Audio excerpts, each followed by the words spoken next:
Harkafuune daawwattootaa fi hordoftoota maatii muhaa Oromoo YouTube akkam jirtan nagaan keenya kan jaalalaa onneerraa madde bakkuma jirtanitti isinaa ga'u jenna. Daawwattootaa fi hordoftoota maatii muhaa Oromoo YouTube qophii keenya ammaaf qabanne kan isinitti mu'ana muhaa Oromooti. Hagaduma sagantaatti nu waliin turaan afeerraa keenya gamanumaan viidiyoo keenya like share gochuus hin dagatinaadha. Waraanni bilisummaa Oromoo WBO'n godina lixa Wallaggaa aanaa Sayyoonoolee gootumatti to'achuun injifannoo guddoo gonfatee akka jiru beeksisee jira.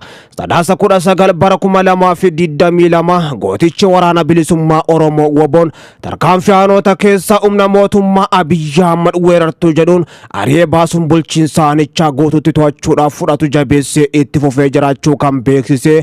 WBO'n tarkaanfii jabduu har'aan tana ganama barii sadaasaa gaafa 19 bara 2022 irraa qabee godina lixa Wallaggaa aanaa Sayyoonoolee magaalaa Aanichaa Dabbasoo keessatti tarkaanfii ilaalessaa waraana faashistii Abiyyi irratti fudhateen magaalaa keessaa barbadeessee baasuudhaan magaalaa Dabbasoo guutumatti dhuunfatee magaalattii bilisummaa gonfachiisuudhaan harqoota gabrummaa uummata aanaa Sayyoonoolee irraa cabse gammachiisee jira. WBO'n tarkaanfii jabduu waraana mootummaa Abiyyi Ahmad gubbatti fudhate kanaan humnoota mootummaa nafxanyaati kan jedhuun 160 ol barbadeessuun daaraa fi botara tolchii ammoo 230 madeessuudhaan ajajoota waraana dabalatee 7 jira harkaan qabee jiraachuu kan beeksise.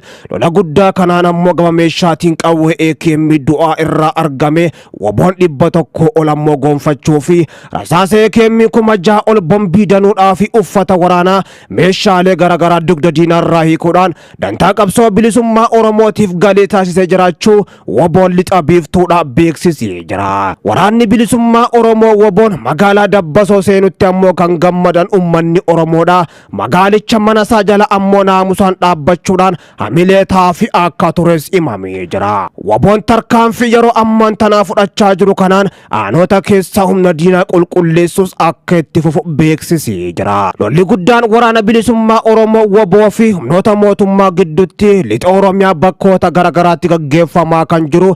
Waraanni bilisummaa Oromoo WBO'n ammoo addoota waraanaa hedduu gubbatti injifannoo guddoos argachaa jiraachuu kan beeksise. Humna diinaatii fi akkasuma ergamtoota mootummaa nafxanyaati kan jedhuun waraana mootummaa biltsiginnaadha hedduu isaanii barbadeesse daaraa fi botara godhaa akka jiru kan beeksise. Ammoo Oromiyaan bakka awwaalcha diinaati malees alagaa insimattu kan jedhan ajajaan waraanichaa humna diinaa lixa Oromiyaatti bobbaafame kan jedhanii waraana mootummaa Abiyyi Ahmad barbadeessuun akka baala mukaatti harcaasaa jiraachuu kan beeksisan. Humni isaanii ammallee aanota hedduus qabachaa jiraachuu himanii jiru. Waraanni bilisummaa Oromoo WBO'n haleellaa jiddu galeessaa fi lixa Oromiyaa dabalatee kibbaa fi akkasuma baha Oromiyaa fi kaabatti gaggeessaa jiruun ammoo humnoota mootummaa Abiyyi Ahmad kumootaan lakkaa'aman barbadeessee akka jiru kan beeksise. Tarkaanfiin kun ammoo kan dhaabbii hin qabnee fi hamma goleen Oromiyaa marti diinarraa qulqulloftuttis kan itti fufu jedhan ajajoonni waraana bilisummaa Oromoodha. Mootummaan Abiyyi Ahmad kan wayyaanee wajjin walii galee lola dhaabi ammoo Oromiyaatti amma lola akka haaraatti labsuudhaan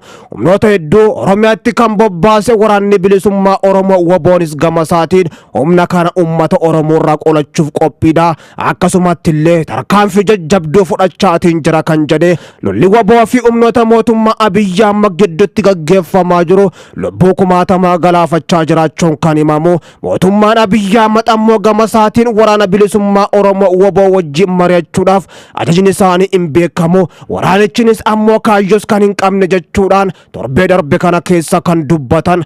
Waraanichi ammoo daran kootu tarkaanfii fudhachaa jiru jabeessuudhaan mootummaa Abiyyi Ahmadis harkasaa dudduubatti micciiraa jiraachuu mul'isaa jira. Ogeessa seera idil addunyaa kan ta'an obbo Baayyisaan Itoophiyaaf nagaa buusuun kan danda'amu akkuma humnoota Tigraay waliin nagaan bu'ee Oromiyaa keessatti waraana bilisummaa Oromoo WBO waliin yoo walii galteen nagaa raawwate qofa jedhan. Waraana waliin biyyoota baha Awurooppaadhaa qaamaan hordofaa kan turanii fi dippiloomatiin UN duraanii obbo Baayyisaan humnoota Tigraay fi mootummaa Itoophiyaa gidduutti waraanni waggaa 2 gaggeeffame marii 7 Afrikaanotaaf gaggeeffameen TPLF fi Biltsiginnaan walii galteetti dhufuun akka isa dinqisiise kan himan ammoo Itoophiyaan guutumattuu kan nagaa argattu garuu Oromiyaa keessatti warra hidhatanii lolaan waraana bilisummaa Oromoo waboo wajjin araarri yoo bu'u qofa jechuun dubbatanii jiru. Rakkoo Oromiyaa keessa jiruuf gaafiin ka'u waraana Tigraay duraas ammoo akka turee fi xiyyeeffannoo maluuf akka hin arganne dubbatan. Itoophiyaa ture ammoo namoota alaa dhimma nagaa irratti hojjetan waliin dubbachaan ture. Nama tokko alatti ammoo gaafiin saba Oromoo barbaachisaadha, furmaata argachuu qaba kan jedhu sin turre kan jedhan. Mootummaan Itoophiyaas akkasuma gaafiin saba Oromoodha barbaachisaa akka hin taane yaada tilmaama jedhus akka qaban dubbatan. Dippiloomatiin UN duraanii obbo Baay'isaan akka ilaalcha kootti lollis diinnis xinnoo hin qabdu kan jedhan dogongoranii jiran jechuudhaan qondaalli UN duraanii kun kan dubbatan. Oromiyaa keessa nagaaf tasgabbiin hin jiraatu taanaan ammoo Itoophiyaan nagaaf tasgabbiis hin qabaattu kan jedhan. Sababni isaatis salphaadha ammoo waa'ee ummata biyyattiidhaa dhibbantaa 40 ol Oromoo ta'uu isaati jedhan. Isa tokko wajjin karaa nagaa tokko waliin ammoo humnaan fixanna jechuunis hin ta'u kan jedhan obbo Baay'isaan. Gaafiin Oromiyaa keessa jiru hamma isa kaaba biyyattii keessa jirus wal xaxaa miti jechuun kan dubbatan. Kan ammoo mootummaan karaa salphaadhaan furuu danda'a, lolli kun ammoo xiqqa jedhee tuffachuus hin qabu jechuun dubbatan. Barnoonni guddaan araara Piriitooriyaa irraa arganneen mariidhaan waraana hiikuun ni danda'ama kan jedhudha jedhan. Tankiidhaa fi marfiidhaan nagaa fiduunis hin danda'amu marii malee jechuudhaan qondaalli UN duraanii kun kan dubbatan. Qaamolee yeroo ammaan tana jiddu galeessa biyyattii keessatti wal waraanaa jiran maqaa wal balleessaa, wal xiqqeessaa fi seexaanatti wal fakkeessaa wal hadhaa jiru kan jedhan ammoo qaamni Oromiyaa keessatti hidhannoodhaan lolaa jiru kaayyoo dhaabbateef hin qabu jechuun sirrii miti jedhan.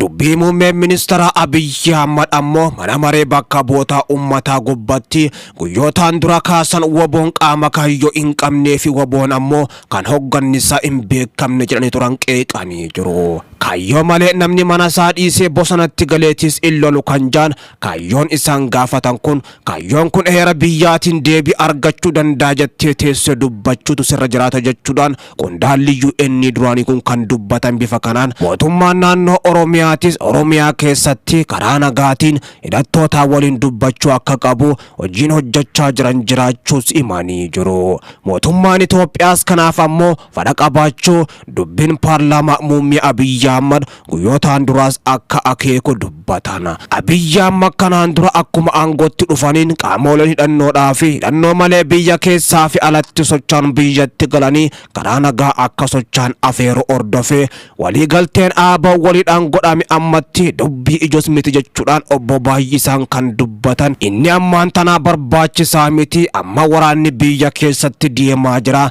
namninis dhumaa jira, firoonni koolixa Oromiyaa keessatti du'anii jiru. Magaalaan ani keessatti dhaladhee fi keessatti guddadhetti bombiin ijoollee barattu irrattis dhoofamee jira kan jedhan.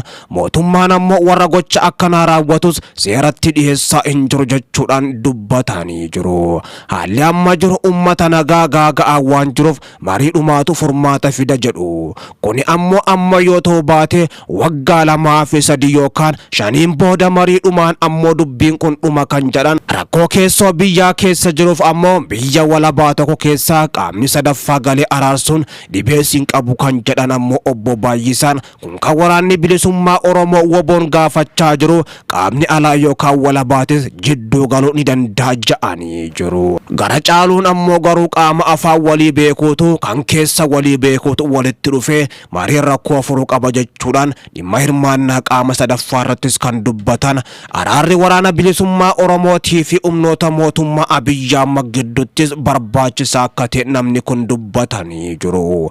Humnoonni lamaan yeroo Oromiyaa keessatti wal lolaa jiran kanatti namoonni nagaa hedduun ammoo obbaa jiraachuu kan dubbatan qondaalli UN duraanii kun gochi yeroo ammaan tana Oromiyaa keessatti raawwatamaa jiru Oromiyaa jiddu galeessa dabalatee lixaa fi kibbattis ilmaan namaa akka baala mukaatti xayyaara nama malee yookaan dirooniidhaan harcaa jiraachuu kan dubbatan. Kanaaf ammoo furmaanni jiru humnoonni lamaan waraanni bilisummaa Oromoo fi mootummaan gattaa'anii waliin dubbachuudha kan jedhan ammoo kanaaf waraanni bilisummaa Oromoodha Itoophiyaa qaama sadaffaa yookaan ammoo kan biyyattii keessatti gidduu galee araarsu ammoo kan barbaadu yoo ta'ellee mootummaalleen qaama san simachuu qaba jechuudhaan kan dubbatan. Lolichi kun ammoo akkanaan kan itti fufu yoo ta'ellees hin dhumatu. Waggaa 2 fi 3 yookaan 5 booddees ammoo karuma nagaatiin xumuramuuf jira.